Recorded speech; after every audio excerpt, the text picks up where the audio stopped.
अस्सलाम वालेकुम। चक्की का आटा गूंदने का आसान तरीक़ा। पहले आटे में हमने नमक डालना है और फिर इसमें 2 से 3 चमचे ऑयल के डालें। ये चक्की का आटा है, प्योर होता है और इसको गूंदना मुश्किल होता है।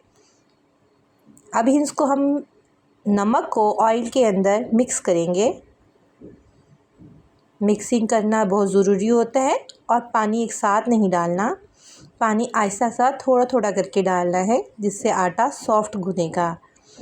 अगर हम सारा पानी एक साथ डाल देंगे तो आटे की गुठलियाँ बन जाएंगी और सही नहीं पकेगा, आटा पकने में मुश्किल होगी। मतलब इस तरह करना है आटे को ताकि रोटियां ना बने, और पानी थोड़ा थोड़ा करके ऐड करना है, इस तरह जैसे मैं कर रही हूँ। अब बाकी आटे को भी इसमें थोड़ा थोड़ा पानी डाल डाल के मिक्स करें। ये देखें कितना सख्त सख्त सा आटा है।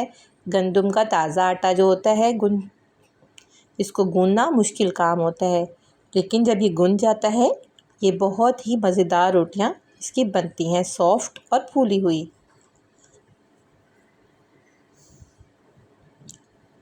आपने इत्मीनान से करना है, बहुत जल्दी नहीं है, ये टाइम लेता है गूंदने में। जब ये गूंद जाता है तो बहुत मज़े की रोटियां पकती हैं। इस तरह ही आपने करना है जैसे मैं कर रही हूँ। इसको बार बार मुट्ठी के ज़रिए करना है, फिर इसमें लचक पैदा होती है। इस तरह ही कीजिएगा जिस तरह मैं कर रही हूँ।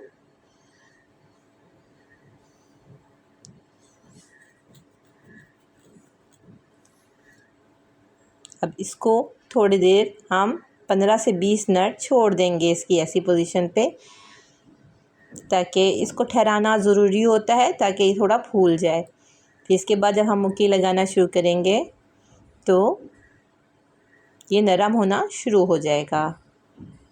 इसके ऊपर थोड़ा ऑयल लगा दिया।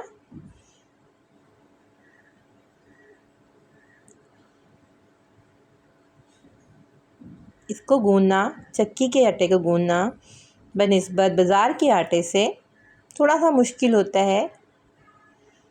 अब इस तरह मुक्की लगाएंगे इसको 15 मिनट के बाद या 5 मिनट के बाद। मैंने 15 मिनट के बाद लगाना शुरू की है, और फिर ऑयल लगा देंगे। इसके ऊपर थोड़ा थोड़ा ऑयल लगाएंगे, थोड़ा थोड़ा पानी लगाएंगे। ये थोड़ा मोटा आटा होता है और इसको गूंदना मुश्किल काम है, क्योंकि इसके अंदर सब चीज़ें मिक्स होती हैं। देखें सॉफ्ट होता जा रहा है।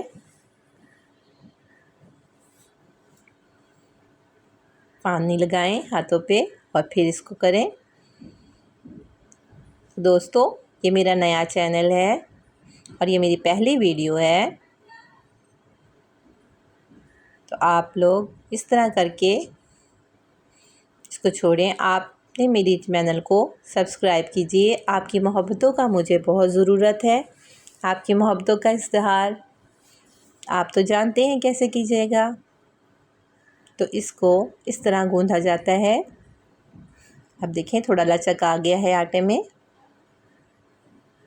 अब इसको थोड़ी देर के लिए छोड़ देंगे।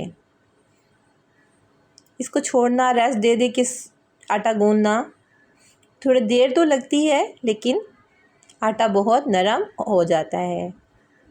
हर चीज़ को करने का एक तरीक़ा है, तो ताज़ी गंदम पिसी हुई थोड़ा मुश्किल होती है गूंदना।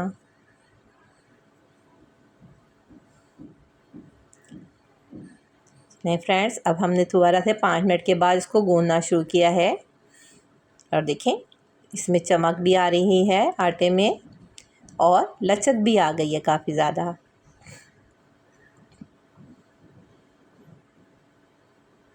जैसे बच्चे स्लाइम से खेलते हैं, इसी तरह हम आटे से ख़वातीन खेलती हैं। देखें लचक आ गई है। आपने ये 3 से 4 टाइम करना है। इसको ठहरा ठहरा के गूंदेंगी तो ये बहुत अच्छा और मज़ेदार सा आटा तैयार हो जाएगा, जिससे बहुत सॉफ्ट रोटियां पकेंगी। देखिए मैं ऑयल भी लगा रही हूँ और पानी भी। अब मैंने इसको दोबारा छोड़ दिया है 5 मिनट के लिए।